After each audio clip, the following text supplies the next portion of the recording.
Bonjour, bienvenue dans l'émission Partage ton cœur. Cette émission est dédiée justement à toutes ces personnes qui ont non seulement des témoignages, mais aussi de vies transformées et d'histoires vraies notamment. Et dans cette émission Partage ton cœur, aujourd'hui, je reçois Catherine. Alors je rappelle aux téléspectateurs que nous avons eu aussi Robert Baxter, qui est autre que le mari en fait de Catherine, que je reçois aujourd'hui, Catherine Baxter. Alors bienvenue à toi Catherine. Merci Dia, bonjour, et c'est une joie de raconter mon histoire. Ah super, alors on est justement là pour ça, et puis comme le nom de cette émission l'indique, Partage ton cœur, c'est vraiment de cœur à cœur, voilà tout simplement. Alors dis-nous Catherine, oui. Qui tu es? Alors je suis de nationalité canadienne, figurez-vous. D'accord, ok. Et je suis née au Canada, élevée au Canada, jusqu'au moment où mon père est décédé et ma vie a été chamboulée. Tu peux imaginer la perte d'un père qui est le socle de la famille, subitement, crise cardiaque, du jour au lendemain, on ne le voit plus. Il laisse une épouse et 2 petites filles. Jeune âge, j'avais 11 ans quand ça s'est produit. Wow, c'est dur. Et non seulement cela, perdre son père laisse un énorme déficit d'amour dans le cœur. Mais la bonne nouvelle, c'est que Dieu, quelque part, il a pu utiliser ce déficit pour se révéler. D'accord. Et le Père céleste s'est dévoilé de manière extraordinaire dans ma vie. D'accord. Nous avons déménagé, nous avons quitté le Canada. Alors, quand tu parles du Père céleste, tu veux parler de qui? Je parle de Dieu, précisément. Ah, d'accord, ok, très bien. Parce que tout le monde n'a pas la même notion de qui est Dieu. Je me base sur la Bible pour découvrir. Donc tu étais croyante, alors si j'ai bien compris. J'ai été élevée dans une église traditionnelle. Je croyais en Dieu. D'accord. J'avais un cœur sincère pour Dieu. D'accord. Mais chose que je ne savais pas y dire, c'est le fait que parfois la religion peut cacher le vrai Dieu. D'accord. C'était mon expérience. D'accord. Mais alors, à 11 ans, explique-nous, parce que à 11 ans, vu que tu as grandi dans une famille qui croyait, enfin en tout cas de croyants chrétiens, il y avait aussi peut-être des raisons d'en vouloir à Dieu.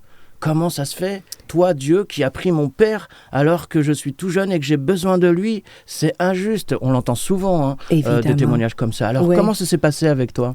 Le choc initial, c'est ça qui nous rend vulnérables. Et on est vraiment confronté à des pertes et des choses inattendues. Et la réaction, c'est presque un réflexe, je dirais. C'est blâmer Dieu. Mais oui, toi qui peux tout faire, toi qui es tout puissant, pourquoi tu n'as pas fait quelque chose? Est-ce que tu as pensé comme ça? Tu lui as dit? C'était ma pensée de jeune fille de 11 ans.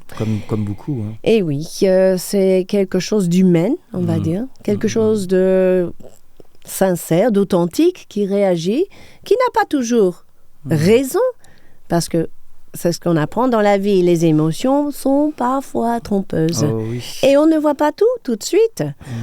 Je pense à un bébé nouveau-né. Qu'est-ce qu'il ne voit que la poitrine de sa maman quand il est nouveau-né? De ses besoins, tout simplement. N'est-ce pas? Il cherche à être rassasié. Voilà. Et une jeune fille, c'est quand même un moment clé, préadolescence. On a besoin de trouver ses repères. Donc, c'était assez choquant. Et ça a bouleversé la vie. Et qui de plus près de blâmer que Dieu lui-même. Toujours. Oui.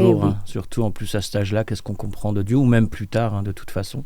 Et alors, tu as grandi dans ce contexte-là, et alors, raconte-nous, après cette perte terrible, à cet âge-là, on a l'habitude de dire les enfants, quand ils perdent un parent, c'est vraiment triste. Mais alors, comment toi, tu as pu surmonter cette épreuve, justement?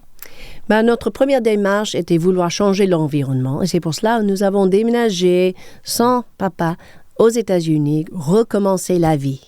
Et c'était justement aux États-Unis où on a entendu une autre version de l'Évangile. Ça, à savoir, mon père était catholique, ma mère protestante. Ils n'étaient jamais d'accord sur les questions de religion. Ils n'étaient jamais d'accord sur les doctrines ou comment élever leurs enfants. D'accord. Donc, c'était assez volatile par moments. Chose qui n'a pas empêché Dieu d'intervenir dans ma vie plus tard. à l'âge de 14 ans, je peux te dire que j'ai entendu l'Évangile, on va dire une version diluée de l'Évangile, qui présentait Jésus comme le sauveur du monde, celui qui est mort à la croix pour nos péchés. Et à 14 ans, j'ai dit, j'ai besoin de connaître ce sauveur, j'ai besoin de marcher avec lui, je vais lui donner mon cœur. C'était une première démarche, sauf c'était toujours dans un contexte assez religieux. D'accord. Et je trouve que la religion est une tentative humaine, c'est un effort humain d'atteindre Dieu. Chose qui fait oublier que Jésus est venu nous chercher. Donc tu cherchais aussi quelque part, comme beaucoup dans ce monde, Dieu, mais avec tes propres forces et tes compréhensions à toi, tes émotions à toi. C'est ça. Surtout pour une jeune fille qui apprend à gérer ses émotions, la puberté, ainsi de suite, 11 ans, 12 ans, 13, 14 ans. Exact. Donc c'est vraiment quelque chose de pas évident, surtout à cet âge-là. Donc voilà, mais on ne sait pas gérer. Voilà, c'est pas possible à cet âge-là. Et donc du coup, ce que tu nous dis, c'est que tu voulais t'approcher de Dieu, tu étais sincère dans ton cœur. Je crois, oui, tout à fait. Que tu croyais, mais ça empêche aussi que tu étais aussi dans des émotions. Voilà, donc c'est ce que tu nous parles. Je m'appuyais sur moi-même, sur ma force, mes efforts. D'accord, et quand les émotions se levaient, je ne savais plus quoi faire avec, dans un premier temps. D'accord. C'est beaucoup plus tard dans la vie dire que j'ai appris que les émotions sont des messagers. Les émotions ne sont pas des choses à condamner ni à supprimer, mais à écouter et voir, mais qu'est-ce que cette émotion révèle comme besoin dans mon âme? Justement, alors à 14 ans, tu as voulu t'approcher de Dieu, tu t'es approché de Dieu, on peut le dire. Et est-ce que c'était là le déclic dans ton témoignage, justement, où tu as découvert vraiment qu'il y avait quelque chose, ou bien c'est peut-être plus tard? C'était en fait plus tard. Je dirais que c'était une première démarche que Dieu a utilisée pour semer des graines de vérité. C'est la toute première fois que j'ai vraiment vu les versets de la Bible, par exemple. Et j'ai compris que Dieu parlait à travers sa parole écrite. Et donc, une petite graine ici et là.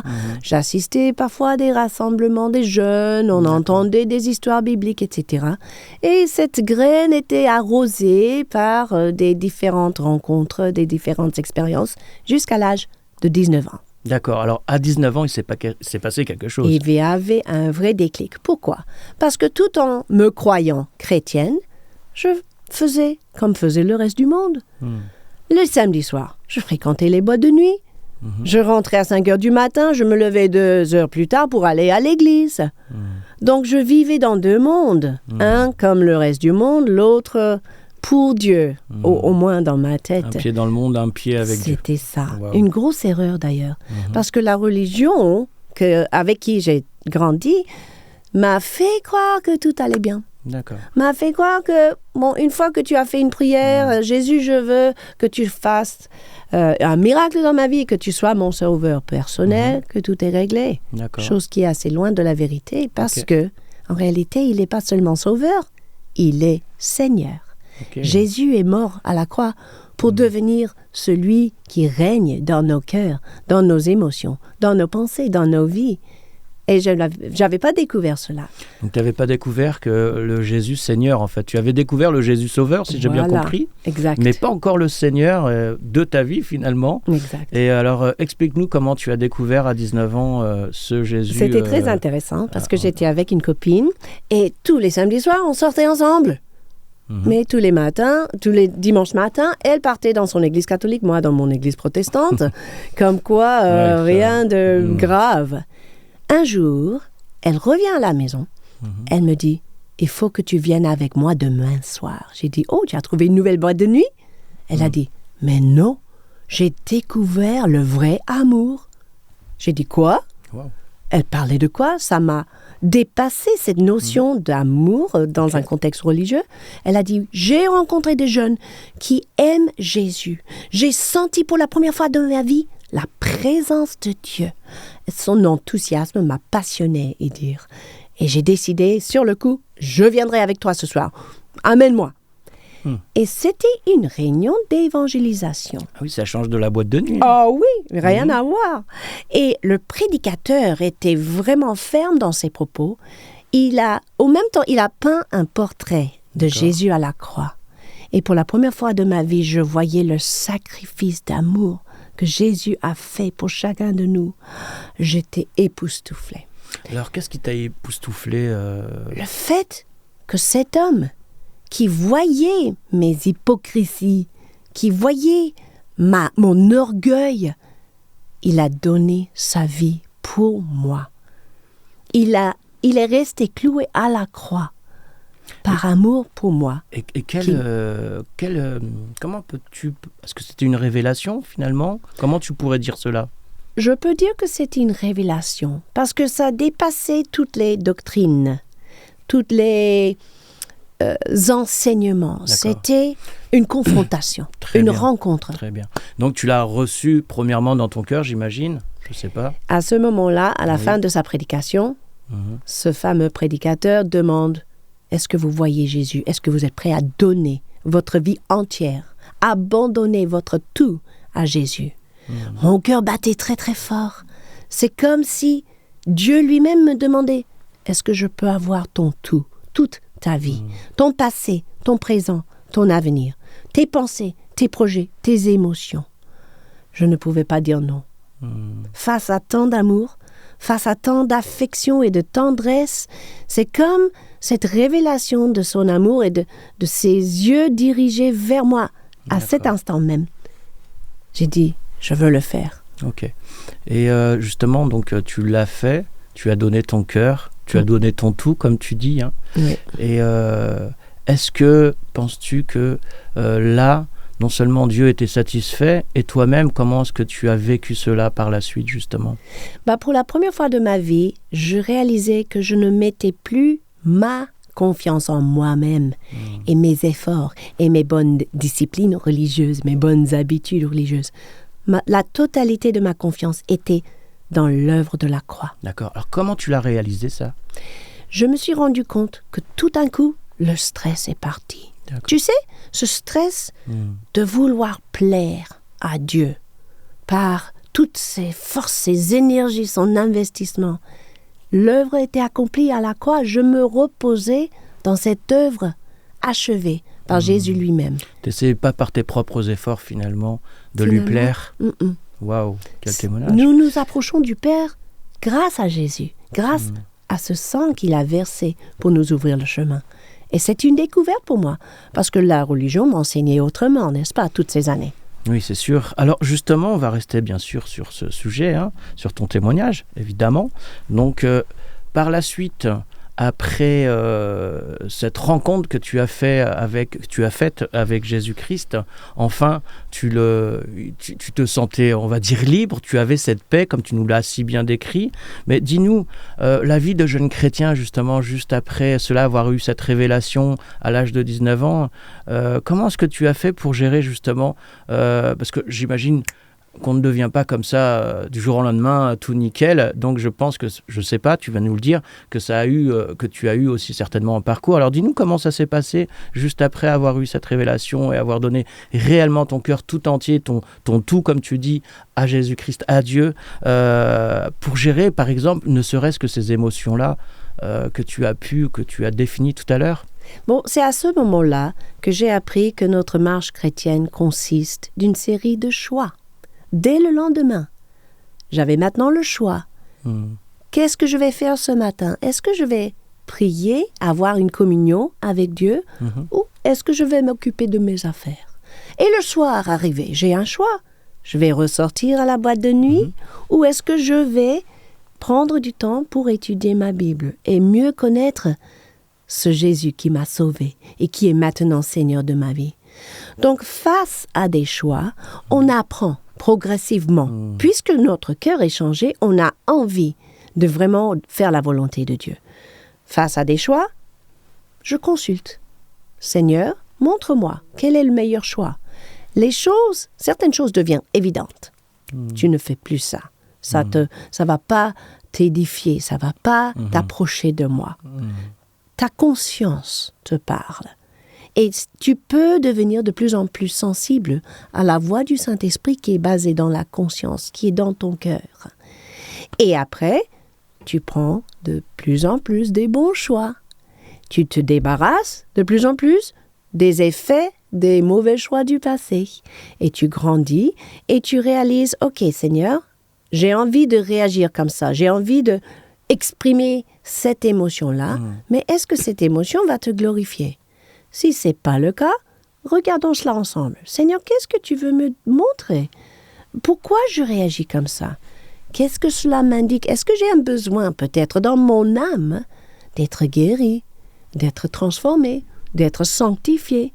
Et petit à petit, dans ta marche avec Jésus, tu apprends à gérer les émotions. Ce n'est pas une question de les supprimer, mais de les regarder à la lumière de son cœur, de sa vérité, de sa parole. Alors justement, par rapport à la gestion de ces émotions, combien de temps ça t'a pris à peu près pour ceux qui traversent peut-être ces mêmes situations, qui découvrent aussi la grâce de Dieu bien sûr, et qui réalisent que Jésus n'est pas juste notre sauveur, mais aussi, enfin en tout cas leur sauveur, ton sauveur, mais également Seigneur, comme tu l'as si bien dit.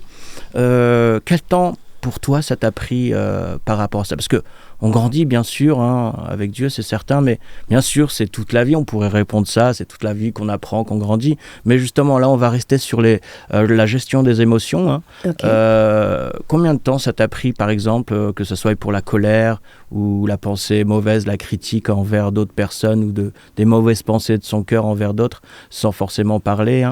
Peux-tu nous citer par exemple un exemple, combien de temps ça t'a pris à peu près pour à peu près stabiliser cette émotion, parce qu'on sait très bien que des fois on dérape malheureusement, mais approximativement. Mais la différence, je crois, c'est que on est conscient, on est de plus en plus conscient quand on dérape, pour te citer. Donc, je ne peux pas dire dans tel et tel cadre ou tel et tel espace de temps, j'ai maîtrisé. Parce qu'on a toujours cette capacité d'agir selon l'esprit de Dieu en nous. D'accord. Ou selon la chair. On va dire alors à peu près stabilisé par rapport au départ. Stabilisé, je dirais, pense que c'est mieux. Une bonne dizaine d'années quand même. Une dizaine d'années. Parce que tu vas rencontrer des situations qui font monter à la surface les émotions les plus fortes. D'accord. Et parfois, les émotions sont bien enterrées. Et Dieu, par sa grâce, te fait traverser une situation qui fait manifester, qui fait révéler les émotions parfois cachées. Donc, une bonne dizaine d'années pour stabiliser. Alors, pour stabiliser, quelle émotion? Comme tu l'as dit, notamment des stress, des frustrations, des colères qui se lèvent par...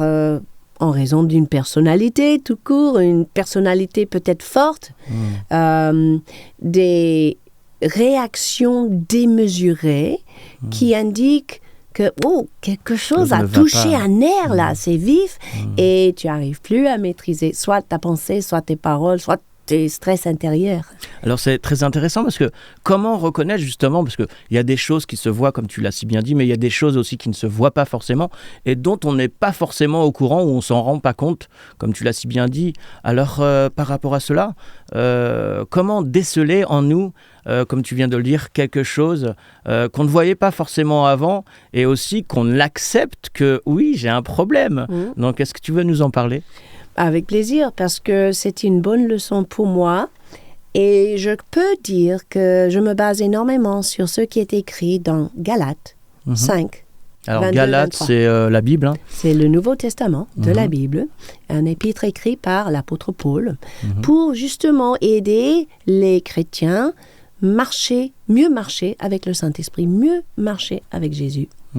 Et ce verset, dans chapitre 5, verset 22-23, décrit ce qu'on appelle le fruit, ou on peut dire le résultat de quoi? Du Saint-Esprit. D'accord. J'utilise ça comme une petite checklist, si vous voulez. D'accord. Je considère mes émotions face à ça. Et ce verset, est-ce que tu peux nous le citer? Oui, parce que c'est Dieu qui nous indique, voilà comment tu vas discerner si c'est mon esprit. Si le fruit de l'esprit, c'est amour, paix, joie, patience, bonté, bienveillance, fidélité, douceur, maîtrise de soi. 9 ingrédients, 9 indicateurs que c'est vraiment quelque chose qui est né de l'esprit. Alors, si ma réaction ne correspond pas à ces 9 caractéristiques, j'ai intérêt à regarder. Alors là, c'est pas l'amour qui est sorti de ta bouche. Là, c'est pas une pensée de paix. Ou là, c'est pas du tout la douceur. Tu vois, la parole de Dieu est comme un miroir. Et tu peux regarder, est-ce que cela reflète qui je suis ou est-ce que ça révèle quelque chose en moi que Dieu veut travailler.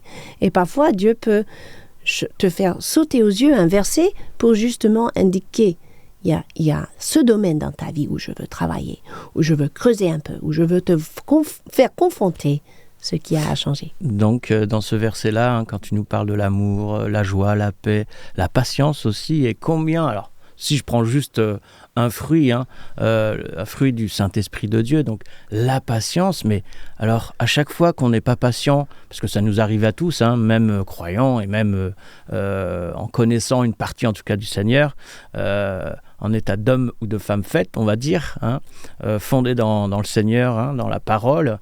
Alors, mais combien de fois, j'imagine que ça t'est arrivé aussi plusieurs fois d'avoir été impatiente, comme moi, comme tout le monde finalement sur cette terre. Alors, comme tout à l'heure, je parlais de stabilité, là, je voudrais aussi, comme tu as été stable après 10 ans, comment est-ce que tu gères ça justement quand, tu viens de le dire, tu n'es pas dans un de ces fruits de l'esprit, comment ça se manifeste chez toi et qu'est-ce qu'il faut faire pour ceux qui nous écoutent justement quand on retombe, j'aimerais dire, sur notre vieille nature. Donc, c'est quelque chose que nous confrontons tous, comme tu dis. Mais la différence, c'est que maintenant, je suis conscient, beaucoup plus consciente, beaucoup plus alerte. Quand ma chair, la vieille moi que j'étais avant Jésus-Christ. La vieille nature. Voilà, la vieille nature lève sa tête, réagit. Et étant conscient, je dis, ok, là je reconnais, ce n'est pas le Catherine née de nouveau en Christ qui agit. D'accord. C'est autre chose. Deuxième réflexe, Seigneur, pourquoi? D'où vient cette réaction démesurée? D'où vient cette émotion si forte? Pourquoi? Parce que je veux que Dieu me façonne. Je veux être de plus en plus semblable à Jésus. Donc, j'essaie de rester souple et vigilante et toujours en dialogue. Pourquoi c'est important de cultiver cette relation en communication avec le Seigneur? Je sais que son but ultime pour toutes nos vies, c'est de nous faire refléter Jésus de mieux en mieux. Dans nos vies. Okay. Dans nos vies, dans nos activités, dans nos propos, dans nos interactions. Et si je sais que cet aspect-là de ma vie ne reflète pas du tout correctement qui est Jésus, on va y travailler. Seigneur, aide-moi. Je sais que j'ai besoin de ta patience. Je sais que j'ai besoin d'être changé. Je te donne pas la permission. Je te donne l'autorisation de me défier s'il le faut, oui, parce de que creuser s'il Dieu faut. ne force personne alors finalement. Il ne va pas s'imposer, absolument pas. Mais rester ouvert, c'est une vraie clé. Rester sensible, rester à l'écoute, beaucoup échanger avec lui. D'accord, pour reconnaître aussi son état. Et on pourrait dire peut-être éventuellement, je ne sais pas quel est ton point de vue là-dessus, qu'on soit croyant ou non croyant, se remettre en question et accepter de se remettre en question. Est-ce que pour toi cela est évident ou bien non tout simplement? Pour moi c'est évident parce que toute personne de bon sens va vouloir évoluer dans le bon sens. Maintenant, je reconnais que même ce vouloir est presque impuissant sans l'intervention de Dieu. Dans certains domaines de nos vies surtout, les choses que nous ne pourrons pas changer nous-mêmes ou que nous cherchons à changer par nous-mêmes, ce qui nous amène à l'autosuffisance. Et ça, c'est pas utile. Ça porte pas du fruit qui dure. D'accord, très bien. Alors, on va clôturer bientôt cette émission, en tout cas cette première partie d'émission. Donc, j'aimerais te poser justement des questions, une question en particulier. Dis-moi. Par rapport toujours à ces personnes, bien sûr, qui traversent ces difficultés, de reconnaître tout simplement leur état. Parce que beaucoup, en fait, quand on leur dit « toi, tu es comme ça », et des fois, on ne se reconnaît pas dans ce que les autres nous disent autour de nous. Alors certes, il y en a certains qui sont là parce qu'ils ne nous aiment pas, donc ils vont toujours nous rabaisser devant les autres et se prendre pour je ne sais pas quoi, et qu'ils connaissent mieux que toi, qu'il faut que tu fasses ceci. Ils vont toujours en train d'essayer de te dire, il faut que tu fasses ça, tu apprends ça. Oui, bon, voilà. Mais justement, comment est-ce que tu répondrais justement à ces personnes-là qui n'acceptent pas justement ce qui vient des gens autour de nous, qui nous conseillent en tout cas sur notre état qui n'est pas toujours forcément sympathique. Comment reconnaître, tout simplement ma question, c'est comment reconnaître si mon entourage est dans le vrai ou s'il est dans le faux? En fait, tout revient, à ce que je disais, rester en communion, rester en dialogue avec Dieu. Parce que tu peux avoir un des deux extrêmes. Tu peux avoir ceux qui te parlent méchamment quand ils ne sont pas d'accord avec toi, et tu peux avoir ceux qui te flattent. Et aucun va servir des desseins, des objectifs de Dieu finalement. Donc, j'ai développé une habitude que j'aimerais vous conseiller dans votre marche avec le Seigneur. C'est très important. Quand on est confronté de quelque chose, des propos de quelqu'un dans votre entourage, prenez l'habitude, développez l'habitude de dire tout simplement, Seigneur Jésus, voilà ce que j'entends. Si jamais il y a une graine de vérité que tu veux me montrer, révèle cette graine de vérité. Je veux rester humble devant toi. Je veux recevoir de ta part les clés pour toujours développer dans le bon sens, toujours grandir, toujours croître dans ma foi et dans ma relation avec toi. S'il y a une graine de vérité, j'accepte et on va y travailler ensemble. On n'est pas livré à nous-mêmes dans cette affaire. Parfois, je consulte quelqu'un que je considère un mentor, une confidente, quelqu'un de mûr, une sœur en Christ, mon mari. Et je présente la chose, voilà ce qu'on a dit de moi. Est-ce que tu vois la même chose? Parce que je fais confiance dans la capacité de Dieu de parler à travers des personnes de confiance. Voilà. Et donc, je trouve qu'on grandit plus rapidement comme ça. D'accord. Donc avant d'écouter quelqu'un qui nous parle de quelqu'un d'autre, il vaut mieux, comme tu l'as dit, tout simplement déjà bien sûr connaître cette personne, mais surtout avoir les conseils aussi de notre entourage, comme tu viens de le dire. Alors, sur ces mots de la fin, j'aimerais te poser, alors on a déjà posé la question tout à l'heure pour un verset que tu as toi-même donné, donc c'était dans l'épître aux Galates, il me semble, le chapitre 5, sur les fruits de l'esprit. Et pour clôturer tout simplement cette émission, s'il y a un verset qui te vient à cœur depuis justement avoir rencontré le Seigneur, depuis avoir eu cette révélation et que tu voudrais partager au monde entier, ça serait lequel? Alors, est-ce que je peux partager avec toi et avec nos téléspectateurs Bien sûr, ce que je considère mon verset préféré qui m'a marqué, qui m'a touché tout au début de ma vraie conversion, qui se trouve dans Actes, le livre des Actes, Nouveau Testament à nouveau, chapitre 20 et verset 24. Et ce sont encore des paroles de quelqu'un qui s'engage à la Seigneurie de Jésus-Christ. Quand j'ai lu ces paroles pour la toute première fois, je me suis dit, je veux que ça soit le défi de ma vie. Il a écrit ceci. Mais je ne fais, pour moi-même, aucun cas de ma vie, comme si elle m'était précieuse, pourvu que j'accomplisse ma course avec joie et le ministère que j'ai reçu du Seigneur Jésus, d'annoncer la bonne nouvelle de la grâce de Dieu. Le message de l'Évangile est un message de grâce, finalement. La grâce de Dieu libérée dans nos vies, avec sa puissance, avec son amour, pour nous changer.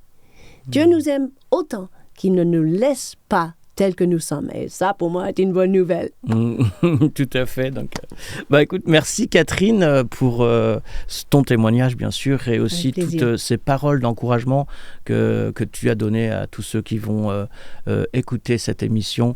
Partage ton cœur, comme encore une fois je le répète, mais partage ton cœur. C'est des histoires vraies, bien sûr, mais également des partage de vie, de cœur à cœur. Alors, pour tous ceux qui vont regarder, plutôt écouter ces émissions, ou regarder, nous vous donnons tout simplement, Catherine, si tu as une adresse, un mail pour te contacter entre autres par rapport des personnes qui traversent ces situations-là, que tu as fait part de ton témoignage et de tout ce que tu as pu nous dire. As-tu un mail, quelque chose pour partager? On a un site web avec mon mari, RK Baxter, donc D'accord. Robert Catherine Baxter.com. Et il y a un moyen de cliquer sur nous contacter et ça sera toujours transmis directement à moi. D'accord, très bien. Donc, ministère RKB, donc ministère Robert Catherine Baxter, et vous cliquez sur le lien. C'est beaucoup plus court. rkbaxter.com. Voilà, donc et voilà, vous y êtes. rkbaxter.com, voilà, tout simplement. Donc, n'hésitez pas à contacter Catherine si vous avez aussi des questions à poser dans ces situations que nous avons partagées dans cette émission. Ouf, j'y suis arrivé. Alors, on vous dit à très bientôt pour une prochaine émission avec Catherine Baxter qui va justement nous raconter ce qu'elle a fait par la suite après bien sûr avoir cru à Jésus, après avoir eu cette révélation. On vous dit à très bientôt pour une seconde émission avec Catherine.